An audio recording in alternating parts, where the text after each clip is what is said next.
अस्सलाम वालेकुम नाजरीन, आप देख रहे हैं प्रो रिवील।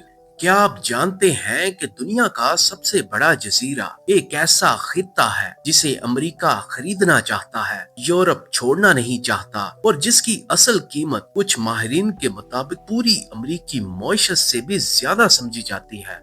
आखिर बर्फ से ढका हुआ ग्रीनलैंड इतना कीमती क्यों है? दोस्तों, आज हम बात कर रहे हैं ग्रीनलैंड की, एक ऐसी सरजमीन के जिसे सदियों तक महज बर्फ का एक बेकार टुकड़ा समझा जाता रहा, मगर आज अमेरिका, यूरोप, रूस और चीन सबकी नजरें इसी पर जमी हुई हैं। लेकिन ये कहानी आज से शुरू नहीं होती। ये कहानी शुरू होती है एक खामोश दावे से और एक खतरनाक मुहिम से। 1909 में अमेरिका ने ये दावा किया कि ग्रीनलैंड दरअसल दो अलग अलग जज़ायर पर मुश्तमिल है और इसका शुमाली हिस्सा कानूनी तौर पर अमेरिका का बनता है। अगर ये दावा मान लिया जाता तो ग्रीनलैंड हमेशा के लिए डेनमार्क के हाथ से निकल जाता। ये दावा डेनमार्क के लिए खतरे की घंटी था। चुनाचे डेनमार्क ने अपने हक को साबित करने के लिए अलबामा नामी एक जहाज रवाना किया,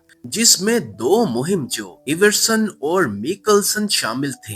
ये सफर चंद हफ्तों का होना था, लेकिन कुदरत ने इसे महीनों बल्कि सालों में बदल दिया। बर्फानी तूफान, मनफी दर्जा हरारत और वो रातें जो महीनों तक खत्म नहीं होती। इसी दौरान उन्हें एक हैरान कुन चीज मिली, एक अमरीकी नोट। इस नोट पर खुद एक अमरीकी मुहिमजो ने लिखा था कि ये इलाका ग्रीनलैंड का हिस्सा है। यही वो एक कागज का टुकड़ा था जिसने ग्रीनलैंड को अमेरिका के दावे से बचा लिया। लेकिन वापसी पर कहानी और भी खौफनाक हो गई। खुराक खत्म हो गई, कुत्ते मर गए, जहाज बर्फ में दब गया और दुनिया ने इन दोनों को मुर्दा समझ लिया। मगर हकीकत ये थी कि एवर्सन और मिकलसन 1909 से 1912 तक पूरे 3 साल अकेले बर्फ के समंदर में जिंदा रहे। आखिरकार एक गुजरते जहाज ने धुएं का निशान देखा और उन्हें बचा लिया। ये कुर्बानी आज भी डेनमार्क की तारीख में जिंदा है। आज ग्रीनलैंड मुकम्मल आजाद मुल्क नहीं बल्कि डेनमार्क की एक खुद मुख्तार रियासत है। ये 1979 में होम रूल और 2009 में सेल्फ गवर्नमेंट का दर्जा हासिल कर चुका है। इसकी आबादी सिर्फ 60,000 अफराद पर मुश्तमिल है। अगर इसके रकबे की बात करें तो इसका रकबा 21,66,000 मुरब्बा किलोमीटर है, जो पाकिस्तान से तकरीबन 3 गुना बड़ा है और इसका तकरीबन 80% हिस्सा बर्फ से ढका हुआ है। इसीलिए ग्रीनलैंड दुनिया का सबसे बड़ा जजीरा कहलाता है। दिलचस्प बात यह है कि अगर आप दुनिया का नक्शा देखें तो ग्रीनलैंड हमेशा हकीकत से कहीं ज्यादा बड़ा दिखाई देता है। दर हकीकत इसका रकबा अफ्रीका के मुकाबले में तकरीबन 7 गुना छोटा है, लेकिन मैप की प्रोजेक्शन की वजह से ये आंखों को बहुत बड़ा लगता है। ये हकीकत अक्सर लोगों को हैरान कर देती है और ये भी एक वजह है कि लोग सोचते हैं ग्रीनलैंड का साइज वाकई बहुत बड़ा है। ग्रीनलैंड का परचम लाल और सफेद रंगों पर मुश्तमिल है।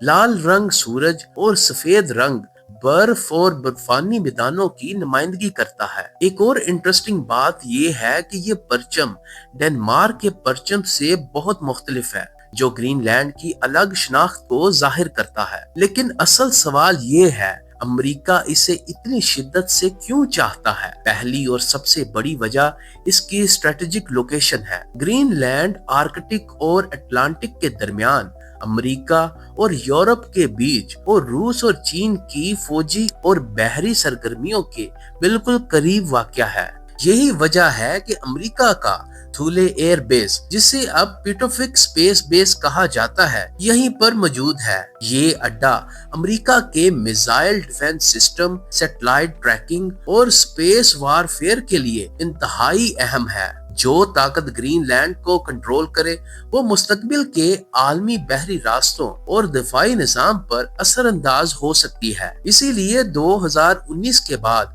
अमेरिका कई बार खुले आम ग्रीनलैंड खरीदने की बात कर चुका है। दूसरी बड़ी वजह है ग्लोबल वार्मिंग। ग्रीनलैंड की बर्फ हर साल तकरीबन 280 ارب ٹن کی رفتار سے پگھل رہی ہے۔ اگر یہ مکمل پگھل گئی تو سمندر کی سطح تقریباً 7 میٹر یعنی 23 فٹ تک بلند ہو سکتی ہے۔ اس کا مطلب ہے new York, London, Miami, Amsterdam جیسے شہر خطرے میں پڑ سکتے ہیں۔ لیکن اسی پگھلتی ہوئی برف کے نیچے چھپا ہے اصل خزانہ، دنیا کا سب سے بڑا صاف پانی کا ذخیرہ، ریئر ارتھ منرلز، یورینیم، لیتھیم اور تیل اور گیس کے وسیع ذخائر۔ اسی لیے گرین لینڈ کو وائٹ گولڈ یعنی سفید سونا بھی کہا جاتا ہے۔ سائنسدانوں کے مطابق گرین لینڈ کے نیچے ایک بہت بڑی وادی موجود ہے جو گرینڈ کینین سے بھی لمبی ہے۔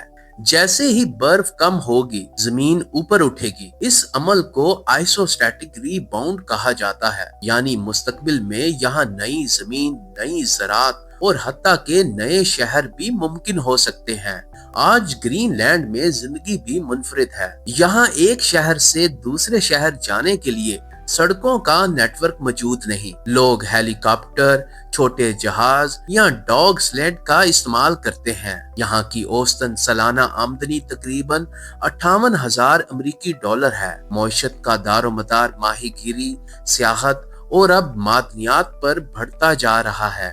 یہاں کا دارالحکومت نوک ہے جو آہستہ آہستہ ایک جدید آرکٹک شہر بنتا جا رہا ہے۔ دوستو، گرین لینڈ صرف برف کا ایک ٹکڑا نہیں، یہ مستقبل کی جنگوں، معیشت، پانی اور طاقت کے توازن کا مرکز بن چکا ہے۔ ایک وقت تھا جب اسے دنیا کا سب سے بیکار خطہ کہا جاتا تھا، اور آج دنیا کی سب سے بڑی طاقتیں اسے حاصل کرنے کا خواب دیکھ رہی ہیں۔ اصل سوال یہ نہیں کہ گرین لینڈ اتنا قیمتی کیوں ہے، اصل سوال یہ ہے آنے والا وقت گرین لینڈ کو بدلے گا یا گرین لینڈ پوری دنیا کو؟ آپ کو ویڈیو کیسی لگی کمنٹس میں ضرور بتائیے گا، اور ایسی مزید گہری اور چونکا دینے والی ویڈیوز دیکھنے کے لیے چینل کو سبسکرائب کرنا مت بھولیے گا۔ تو دوستو، ملتے ہیں اگلی ویڈیو میں، تب تک کے لیے اللہ حافظ۔